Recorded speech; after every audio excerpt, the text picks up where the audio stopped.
रियासत बनाम ज़हीर वगैरह केस के हवाले से पुलिस ने एक नई प्रोग्रेस रिपोर्ट जमा करवाई है। एक पहले भी प्रोग्रेस रिपोर्ट आई थी, उसमें काफ़ी इंकशाफात किए गए थे, लेकिन अब एक नई प्रोग्रेस रिपोर्ट पुलिस ने जमा करवाई है जिसमें होलनाक इंकशाफात किए गए हैं। और जब मैं इसको पढ़ रहा था तो मुझे ऐसा लग रहा था जैसे कोई क्राइम बेस्ड जब मूवीज़ हम देखते हैं तो वैसे ही फीलिंग्स आ रही थी। शक्लों से सादा नज़र आने वाले, शक्लों से मासूम नज़र आने वाले ये लोग कितने क्रिमिनल माइंडेड हैं, किस तरह से इन्होंने अदालतों को गुमराह किया, किस तरह ये 3 सूबों की पुलिस को चकमा देते रहे, इनकी वालदा किस तरह से सहूलतकार रही और अब भी किस तरह से पुलिस ने उनको मफरूर लिखा है, इनकी क्या चालाकियां रही और कैसे पुलिस की कार्रवाई से पहले ही इन्हें पता चल जाता था, वहां से निकल जाते थे। और बहुत सारी ऐसी चीजें हैं जो इस प्रोग्रेस रिपोर्ट में आई हैं जो आपके साथ आज मैं शेयर करूंगा। वैसे तो इस पर बहुत सारे लोग व्लॉग बना चुके हैं, लेकिन मैं इसको पढ़ रहा था ताकि तफसीली जो है तमाम चीजें आपके साथ एक ही वीडियो में शेयर की जा सकें। तो शुरू करते हैं। 16 अप्रैल को जब लड़की जो है घर से गायब होती है, मुकदमा दर्ज होता है, पुलिस अपनी कार्रवाई शुरू करती है। फिर 25 को जाके कहीं पता चलता है, एक निकाहनामा जो है वो मीडिया पर वायरल होता है और पता चलता है कि लड़की जो है जो कि कराची से गायब हुई थी उसने निकाह कर लिया किसी ज़हीर नामी शख्स के साथ। तो जो सिंध पुलिस होती है वो एक टीम के साथ जो है वो लाहौर पहुँचती है ताकि वहाँ पर जाके मालूमात ली जा सकें। वहाँ पर पुलिस को जाकर यह पता चलता है कि निकाह हो चुका है ज़हीर अहमद नामी एक शख्स के साथ और मॉडल टाउन में उसने एक 164 का बयान भी कलमबंद करवाया। 164 का बयान ये होता है कि मैं अपनी मर्ज़ी के साथ आई हूँ और मुझे किसी ने अगवा नहीं किया। अब यहाँ पर इनकी चालाकी देखें, इनको पता था कि जब ये चीज़ सामने आएगी तो पुलिस आएगी और सारी तफ्तीश करेगी। इन्होंने एक हाथ ऊपर रखा हुआ था। इन्होंने उस अदालत में क्या किया हुआ था, एक दरख्वास्त जो है वो मुद्दई यानी मेहदी काज़मी और सैयद ज़ैनुल आबिदीन जो कि इनके कोई रिश्तेदार वगैरह हैं उनके खिलाफ जमा करवाई हुई थी। यानी आप इन लोगों की बदमाशी देखें और इनका क्रिमिनल माइंड देखें। कोई सादा आदमी तो इस तरह नहीं कर सकता। आप एक लड़की को घर से अगवा करके लेकर गए हैं, उसको भगा कर लेकर गए हैं, तो आपने निकाह कर लिया तो ठीक है, आपने निकाह कर लिया, लेकिन उसके वालिद के खिलाफ भी आप दरख्वास्त दिलवा रहे हैं और वो किस बेस पर दिलवा रहे हैं। तो इससे आपको अंदाजा होता है कि इन्हें पता था कि आगे कार्रवाई किस तरह से बढ़नी है। तो एक हाथ जो है वो ऊपर रखा जाए। तो जनाब वहां पर पुलिस को तो पता चलता है यहाँ पर मामला ही कुछ और है और इन्होंने मुद्दई पर ही एप्लीकेशन दी हुई है। और ये बहुत बड़ी चीज़ है, मेरे हिसाब से बड़ी चीज़ है कि जिस तरह से उन्होंने मेहदी काज़मी के खिलाफ पहले से एप्लीकेशन दी हुई है। हालांकि एक तो उनकी लड़की को आप अगवा करके लेकर गए हैं और फिर उन पर आपने एप्लीकेशन भी दी हुई है। अच्छा, पुलिस वहाँ से सारी चीज़ें कलेक्ट करती है, डॉक्यूमेंट्स लेती है और वापस आ जाती है और आके बताती है अफसरान बाला को कि ये वहाँ पर कार्रवाई हुई है। उसके बाद जो मुद्दई हैं मेहदी काज़मी साहब वो एक मज़ीद एप्लीकेशन देते हैं और कहते हैं कि मेरी जो बच्ची है वो कम उम्र है, उसकी उम्र 14 साल है। वो नादरा का डाटा, बे फॉर्म वगैरह जो सारे रिक्वायर्ड डॉक्यूमेंट्स होते हैं वो पेश करते हैं और कहते हैं मेरी बच्ची कम उम्र है और उसके साथ शादी नहीं की जा सकती।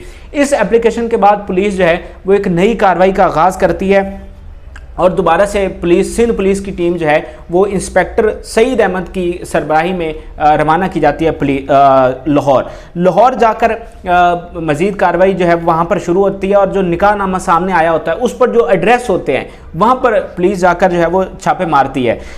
अच्छा, निकाहनामे पर बड़ी इंटरेस्टिंग चीज़ें हैं। मैं जो एक बात जो वन लाइनर है मेरी इस वीडियो का वो ये है कि आपको शक्ल से ये जो लोग सादा नज़र आ रहे हैं इनकी आप कार्रवाइयाँ चेक करिएगा। कोई सादा फैमिली इतना उसका माइंड, क्रिमिनल माइंड हो नहीं सकता कि उसे पता हो कि कार्रवाई कैसे आगे बढ़नी है और वो उसको किस तरह से काउंटर कर रहा है। अच्छा, निकाहनामा पर बाबू साबू जो एक यूनियन काउंसिल है वहाँ का एड्रेस जो है वो दर्ज है, लेकिन जब पुलिस जो है वो तफ्तीश के सिलसिले में वहाँ पर जाती है और उस यूनियन काउंसिल के सेक्रेटरी से मिलती है और उससे तस्दीक मांगती है कि ये निकाहनामा इस यूनियन काउंसिल में हुआ है, तो वो सेक्रेटरी कहते हैं कि नहीं, यहाँ पर ये निकाहनामा नहीं हुआ। क्योंकि जिस यूनियन काउंसिल में निकाहनामा होता है आपको पता है उसके वहाँ पर उसकी सारी इंदराज करवाया जाता है, लेकिन सेक्रेटरी साहब कहते हैं कि यहाँ इस यूनियन काउंसिल में ये निकाह नहीं हुआ। तो ये बात कि उन्होंने निकाह नामे पर जो एड्रेस दिया है वो झूठा उन्होंने लिखा हुआ था, उस यूनियन काउंसिल में एड्रेस नहीं दिया होता। अच्छा, इसी दौरान जो निकाह खां जिसने निकाह पढ़वाया था वो भी गायब रहता है। अब ये बड़ी अजीब सी बात है कि जो मुलजिम है जिसने अगवा किया वो तो गायब है ही है, लेकिन जो निकाह खां, जो निकाह पढ़ाने वाला है वो भी गायब है। यानी उनको पता है कि उन्होंने क्राइम किया है और वो गायब है। अच्छा, अब इनकी कारस्तानियाँ आप चेक करें। कि वो जो निकाह खां हैं हाफिज़ ग़ुलाम मुस्तफ़ा, उन्होंने अपना नंबर भी बंद किया हुआ है। और नंबर क्यों बंद किया हुआ है? क्योंकि वो ट्रेस ना हो सके। तो कोई सादा आदमी को इतना पता नहीं होता कि वो इतनी चालाकियाँ करे, और इनको पता था कि जो है वो पुलिस हमारे पीछे आएगी, तो ये सारे उस हवाले से पहले से तैयारी करके बैठे हुए थे। अच्छा, फिर जो पुलिस को एक इस निकाह खां की NIC की कॉपी मिलती है, यानी ID कार्ड की कॉपी मिलती है, तो उस पर जो एड्रेस होता है न्यू समनाबाद का, वहाँ पर पुलिस जाती है, लेकिन उस एड्रेस पर भी पुलिस को कोई कामयाबी नहीं मिलती।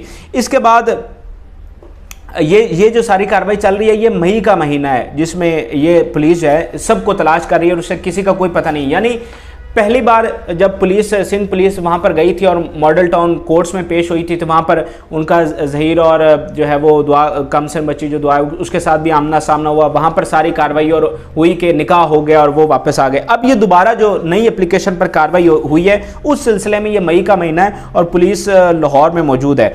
अच्छा, अब यहाँ पर सबसे इंटरेस्टिंग बात यह है कि एक दफ़ा आप अदालतों में पेश हो चुके हैं, यानी मुलजिम और वो कमसन बच्ची को पेश कर चुके हैं अदालतों में। अब दोबारा छुपने की क्या वजह है?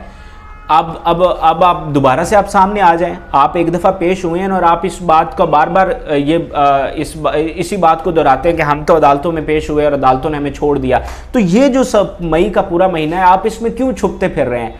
इसका मतलब आपको ये पता है कि आपने क्राइम कमिट किया है, इसलिए आप छुपते फिर रहे हैं। अगर आप साफ और शफाफ होते तो फिर आप सामने आ जाते। अच्छा, पुलिस जो है वो सिंध की पुलिस जो है वो पंजाब की पुलिस के साथ मिलकर कार्रवाई कर रही है और दोनों को ढूंढ रही है, पूरी फैमिली को, निकाह खां को, गवाहान को, लेकिन कोई उनको नहीं मिल रहा। दूसरी जानिब जो है वो मुद्दई मेहदी काज़मी जो हैं वो सिंध हाई कोर्ट में एप्लीकेशन दायर करते हैं, और जिस पर सिंध हाई कोर्ट पुलिस को कहती है कि मुलजिम को और बच्ची को जो है वो पेश किया जाए। इस पर पुलिस की ज़रा दौड़ें लग जाती हैं, वो ज़्यादा एक्टिव हो जाती है और मज़ीद अहकामात जो है वो जारी किए जाते हैं। अच्छा, अब ये 12 मई से 19 मई के दरमियान पुलिस की टीम जो है वो लाहौर में मौजूद होती है। इस दौरान भी बड़ी इंटरेस्टिंग कार्रवाई होती है।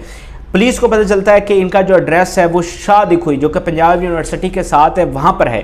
पुलिस वहाँ पर रेड करती है और वहाँ पर जब जाती है तो पता चलता है कि वहाँ पर उस मकान को ताले लगे हुए हैं, और जो उसका मालिक मकान होता है उसका बयान कलमबंद करवाया जाता है। और वो मालिक मकान ये कहता है कि ये लोग यहाँ पर रिहाइश पजीर थे, लेकिन जब से इनकी वीडियो वायरल हुई है उसके बाद ये कम आने लगे हैं। यानी इससे आप इनके फाइनेंशियल स्टेटस का भी अंदाज़ा लगा सकते हैं, क्योंकि वो घर तो पहले से सामने आ चुका है, तो वो किस तरह का घर है, और वो वहीं पर ही हमेशा से रिहाइश पजीर थे। लेकिन जब से ये वाला उनका मामला हुआ था तब से वो वहाँ से गायब हो गए थे।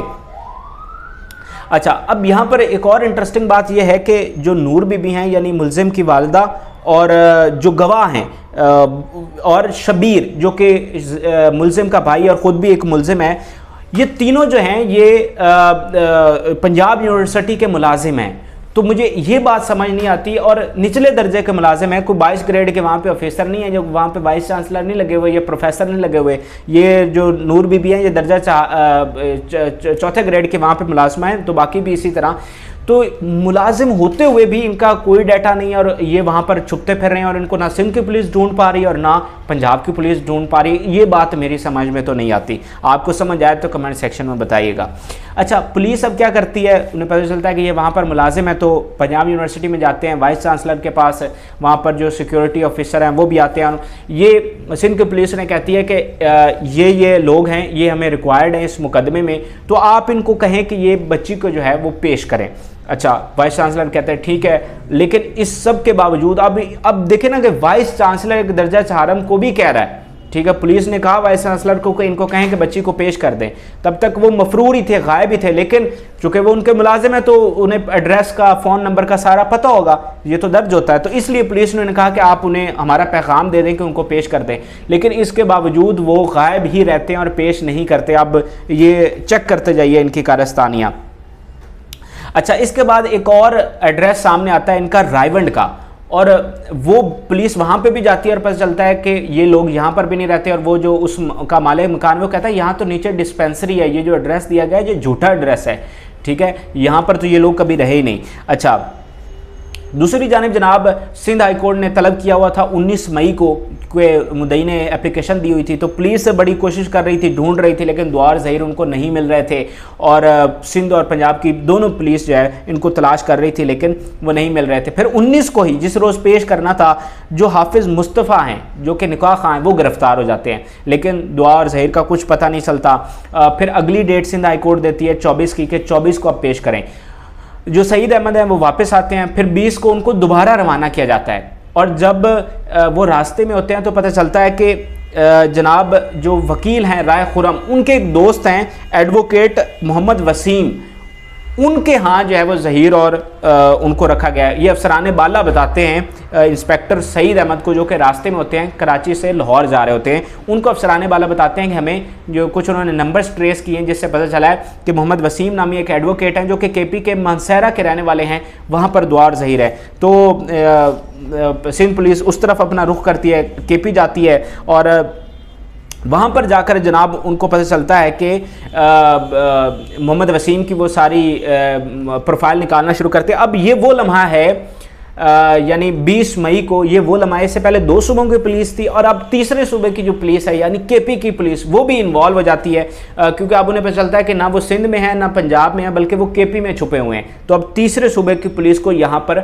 शामिल किया जा रहा है। वहाँ जाकर पता चलता है कि जो मोहम्मद वसीम है, जब ये सिंध की पुलिस वहाँ पर पहुँचती है तो इनको जाकर पता चलता है कि जो एडवोकेट मोहम्मद वसीम हैं, जो कि राय खुरम एडवोकेट के दोस्त हैं, उन्होंने अपने भाई मोहम्मद जमील के गांव में इन दोनों को रखा हुआ है। अच्छा, पुलिस जब वहाँ सिंध की पुलिस KP की पुलिस की मदद के साथ उन मोहम्मद जमील के घर पहुँचती है तो पता चलता है कि वो लोग यहाँ से निकल चुके हैं।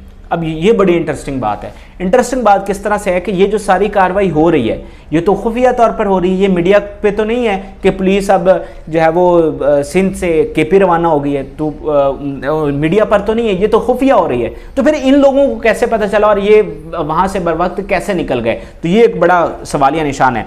बहरहाल जब वहाँ पर पहुँचते हैं, पुलिस पहुंचती है, और ये मोहम्मद वसीम के जो रिश्तेदार हैं, जो हमसाए होते हैं और रिश्तेदार भी होते हैं, उनसे बयान कलम बंद करवाए जाते हैं, और वहाँ पर भी बड़ी इंटरेस्टिंग चीज़ें सामने आती हैं। और वो क्या चीज़ें हैं, उन्हें पुलिस जनाब शबीर के, ज़हीर के और उनकी वालदा की कलर फोटोकॉपी वाली तस्वीरें दिखाते हैं और उनसे तस्दीक करवाते हैं कि क्या ये वही फैमिली थी जो यहाँ पर रिहाइश पजीर थी। तो वो बताते हैं जी हाँ, ज़हीर, शबीर और उनकी वालदा नूर बीबी ये यहाँ पर आए थे, यही फैमिली यहाँ पर रिहाइश पजीर थी, और इनके साथ एक जवान लड़की थी और कुछ बच्चे भी थे।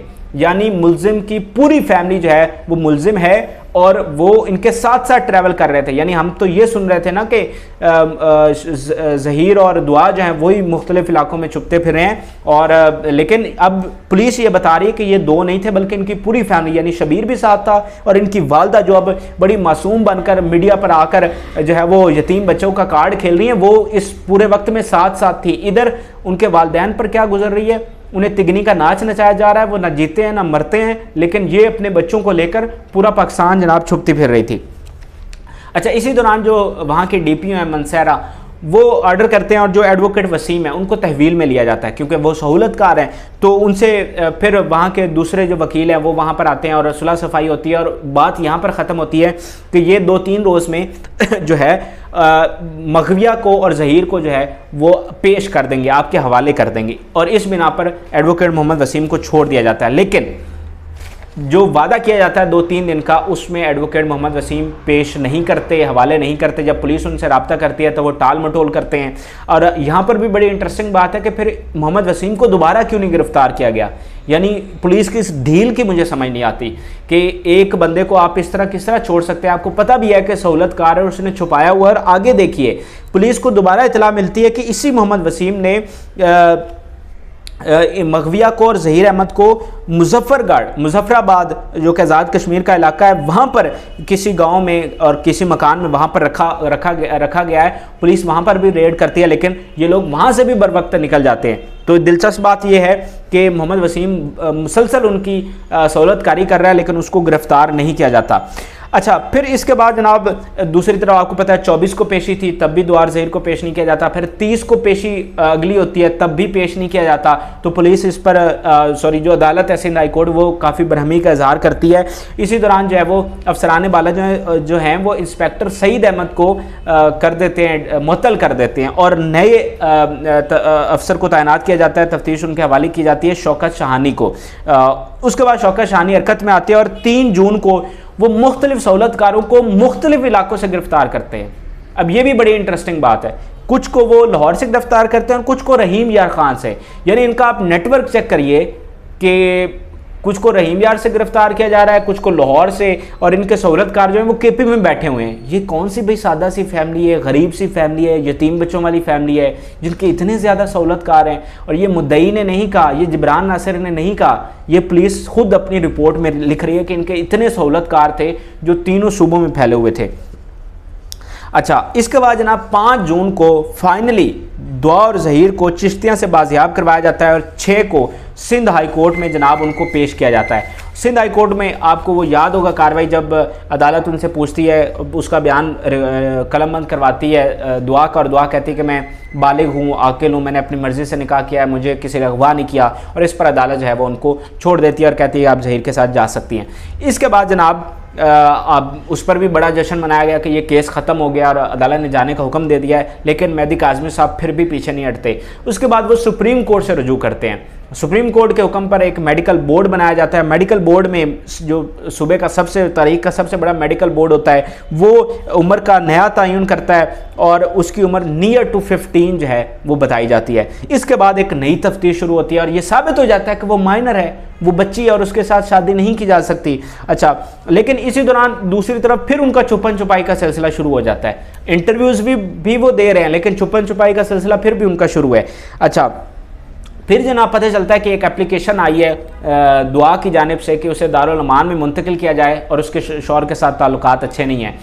और फिर सिंध की पुलिस यहाँ से रवाना होती है और उस दिन तो मैं भी वहाँ पर मौजूद था जो कार्रवाई हुई, और दुआ को लेकर वो यहाँ पर वापस पहुँचते हैं और फिर उसको शेल्टर होम में चाइल्ड प्रोटेक्शन के हवाले किया जाता है। और अब ये केस अब यहाँ पर है कि दुआ शेल्टर होम में है, ज़हीर को अभी ज़मानत पर है, अभी यकम को पेशी हुई थी, उसकी ज़मानत में तोसी हो गई 17 तक की, अब 6 को चलान पेश होना है, तो केस जहाँ पर है। अब फाइनल क्या लिखा है, फाइनल फाइंडिंग्स क्या लिखी हैं, ये सारी स्टोरी और साथ फाइनल फाइंडिंग क्या लिखी है पुलिस ने, बहुत इंटरेस्टिंग है। उन्होंने कहा जी शबीर ने एतराफ़ किया है कि वो जाए वकूआ के रोज़ यहाँ पर मौजूद था, और लेकिन ज़हीर अभी तक इनकार कर रहा है, लेकिन उसका भाई एतराफ़ कर चुका है। और जो CDR है, जो कॉल की, जो उनके फ़ोन की लोकेशन है, वो भी यहाँ पर आ रही है। और यहाँ पर भी इनकी क्रिमिनल मेंटालिटी चेक करें, ये ऐसे नहीं है कि ये मतलब वैसे लोग हैं कि जिनको सारी कार्रवाई का पता है, इनको पुलिस क्या करेगी, कैसे इनको ट्रेस किया जाएगा, इनको सब पता है। तो जनाब ये करते क्या हैं, वो कहते हैं जी नूरी आबाद, ये कोई उनके घर के करीब कोई इलाका है, वहाँ तक इसकी लोकेशन आ रही है, लेकिन उससे आगे नहीं आ रही। पुलिस ये कहती है कि इसने अपना नंबर बंद कर दिया है ताकि ये ट्रेस ना हो सके।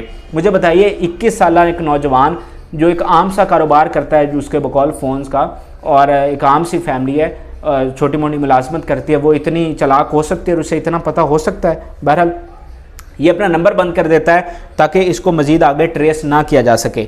अच्छा, तो अभी फाइंडिंग ये है कि शबीर इतराफ़ कर चुका है, ज़हीर का इनकार है, और पुलिस ने इनकी वालिदा नूर बीबी को मफरूर लिखा है। जी हाँ, प्रोग्रेस रिपोर्ट में पुलिस ने इनको बाकायदा तौर पर मफरूर लिखा है। इन पर दफ़ा 363, 368 और सिंध चाइल्ड मैरिज एक्ट में सहूलतकार होना करार पाया है, और इनके चलान के हवाले से भी इजाज़त हासिल की गई है, और उस पर ज़ेर दफ़ा 512 है।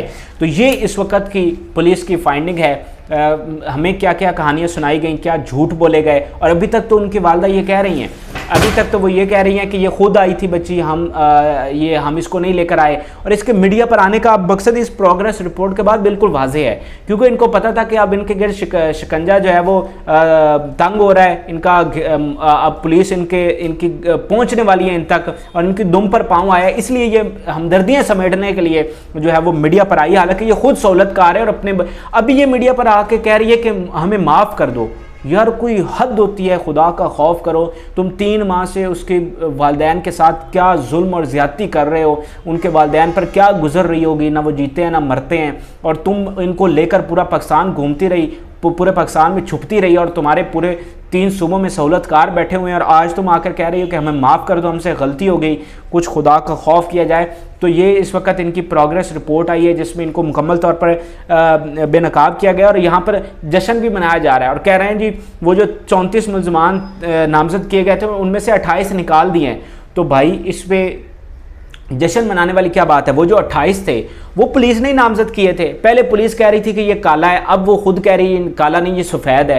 तो इसमें फिर जश्न मनाने वाली क्या बात है? पुलिस ने ही आपको नामजद किया था, पुलिस ने ही आपको निकाल दिया, तो इसमें बड़ी बात कौन? मरकज़ी मुल्ज़िम जो हैं उनके नाम तो अभी तक हैं। और मैं ये हमेशा ये कहता हूँ कि बेशक कल को फैसला इनके हक़ में भी आ जाए मुल्ज़िम के, लेकिन जो कुछ इन्होंने किया है उसको ये कभी भी जस्टिफाई नहीं कर सकते।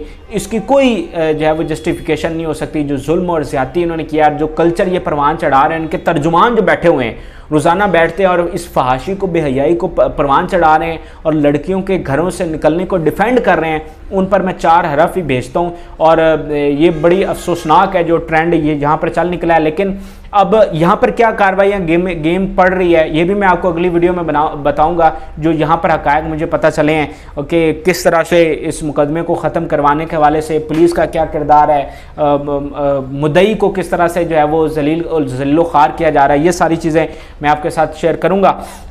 फिल वक्त ये प्रोग्रेस रिपोर्ट थी, आपको कैसा लगा और कमेंट सेक्शन में अपनी राय से ज़रूर करें। इजाज़त दीजिए, अल्लाह हाफ़िज़।